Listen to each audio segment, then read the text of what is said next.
So you found a house that you love and you want to make an offer. This is very exciting and also a little nerve-wracking. So let me walk you through some tips. Real quick, for those of you who may not know me, I'm Alysia Shivers. I'm a full-time Naples resident and a full-time realtor. If you want to learn everything about Naples, a lot about real estate, and the best places to live, eat, and play are, follow me and I'll share all the details with you. All of my information is in the description below. And if you want to contact me about real estate, please feel free to do so. You can call, text, or email. Again, all of my information is below. First off, make sure that you and your realtor have gathered all the information that you can on this particular home. That could mean, first of all, the seller's disclosure, if there's one available. The seller's disclosure will disclose what the seller knows about the house, including things like age of the roof, age of the AC, age of the water heater, if there's been any claims made on the home, if everything is in working order, and if there's been any work done, if that work has been done and properly permitted. You'll also want to review any of the community documents, if you can, prior to making an offer.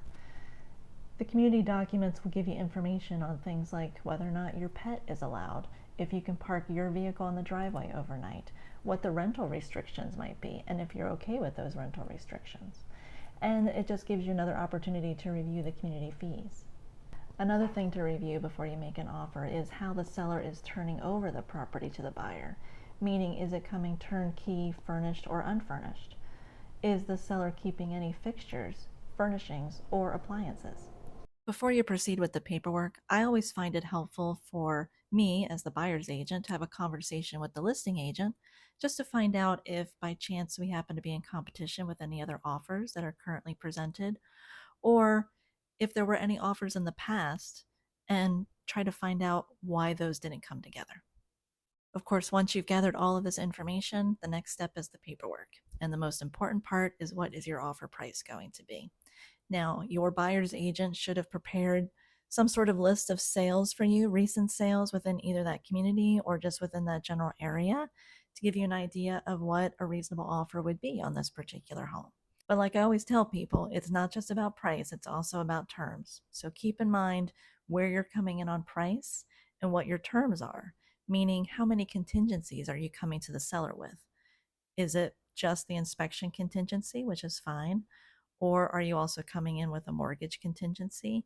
Do you also have a house to sell up north before you can purchase this home down south? These are all things that are going to be weighing on the seller when they decide how to respond to you. The next big discussion point is going to be your earnest money deposit, also known as your good faith deposit. It kind of gives an idea to the seller just how serious of a buyer you actually are. And depending on how far out the closing date is, you may want to split your earnest money deposit in 2 phases. Now look, there's really no hard and fast rule as to how much the earnest money deposit actually needs to be. Between you and your realtor, you can come up with something that is fair and again demonstrates your seriousness as a buyer. If you will be obtaining a mortgage for this purchase, make sure that you come with a pre-approval letter attached to the offer. This demonstrates to the seller that you've already started the process. And if you'll be paying cash, make sure that you have proof of funds ready to also submit with the offer to show that you're able to make this purchase. Proof of funds can be anything from actual bank statements to a letter from your financial advisor stating that you do in fact have the funds. And be prepared to select a closing date. Even though you may be flexible in your timing, on the contract we do need to put in a date. Another thing to decide is how you'll be taking title. Meaning, will you be taking it in your own personal name? Will it be in a trust or an LLC?